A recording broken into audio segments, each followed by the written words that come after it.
کہ مسجد میں ایک شخص ایسا آیا تھا کہ وہ سب سے کہہ رہا تھا کہ میری تھوڑی سی تقریر سن لو، میرا بیان سن لو.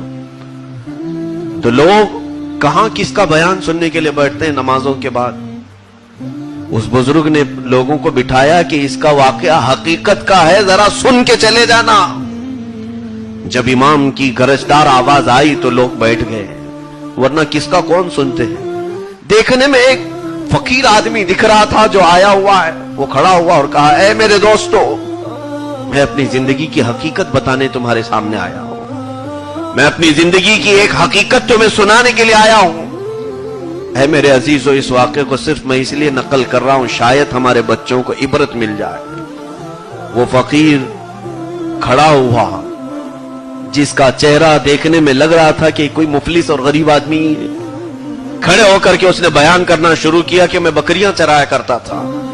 آج سے چند دنوں پہلے یا چند مہینوں یا سالوں پہلے بکریاں لے کر میں جنگل کی طرف پہنچا. تو جنگل میں جانے کے بعد شام کا وقت قریب آیا تھا کہ میں بکریوں کو سمیٹ رہا تھا. اچانک مجھے ہاتھی کے چنگھاڑنے کی آواز آئی اور بہت خوفناک آواز. ایسا لگ رہا تھا کہ شاید کوئی ہاتھی پاگل ہو گیا ہے، کوئی ہاتھی سرکش ہو گیا ہے. وہ درختوں کو ٹکر مارتے ہوئے دھم دھم کی آواز کرتے ہوئے تیزی سے دوڑتا آ رہا تھا.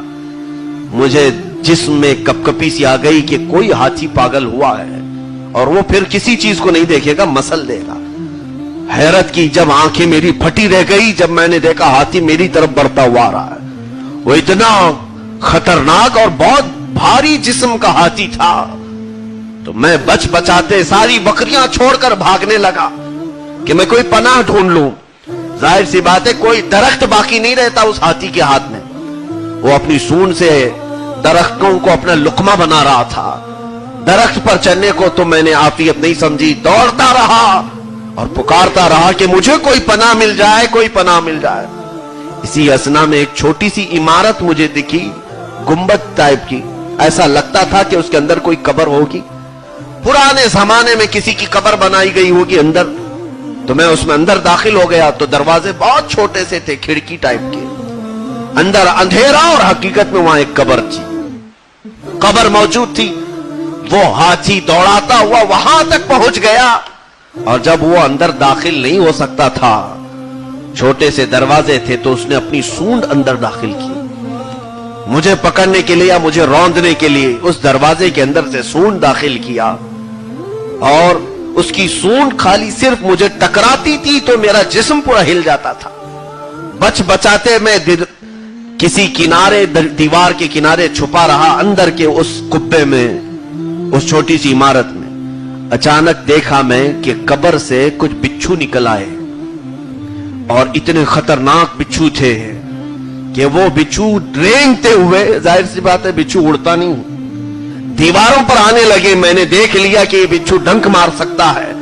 اب میرے پاس بچنے کی کوئی صورت نہیں تھی. ایک طرف باہر ہاتھی ہے اور یہاں بچھو نکلے ہوئے ہیں. اس گنبد سے ایک چین لٹک رہی تھی، زنجیر. میں اس سے لٹک گیا اور اپنے آپ کو بچا رہا تھا. اسی اثنا میں نے دیکھا کہ ہاتھی کی سونڈ کو ایک بچھو نے ڈنک مارا. دیوار پر چلتے ہوئے ایک بچھو نے ہاتھی کو ڈنک مارا جس سے ہاتھی فی الفور مر گیا، ختم، باہر مر گیا اور اس کی سونڈ بھی باہر پڑی تھی. ایسے مرا کہ اس کی سانسیں بھی نہیں سنائی دے رہی تھی، کچھ بھی نہیں.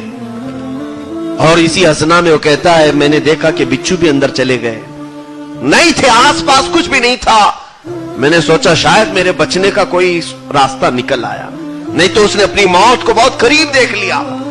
وہ کہتا ہے میں دروازے سے باہر نکل آنے کی سوچ رہا تھا لیکن دروازے کے باہر یہ دیو ہیکل ہاتھی پڑا ہوا ہے. اس کے مر جانے کے بعد بھی اس پر سے مجھے گزرنا پڑتا، اس کے علاوہ کوئی راستہ ہی نہیں تھا. ہاتھی کے اوپر سے مجھے گزرنا تھا اور اتنا خطرناک ہاتھی کے مرنے کے بعد بھی ہمارے اندر ہیبت طاری کر رہا تھا. وہ شخص کہتا ہے نہ چاہتے ہوئے بھی میں دروازے سے نکلا اور ہاتھی کے اوپر جیسے ہی میں نے پیر رکھا اس کے پیٹ میں میرا پیر گھس گیا اندر. وہ ہاتھی گل گیا تھا اندر سے، پیر اندر گیا، میں نے پیر باہر نکالا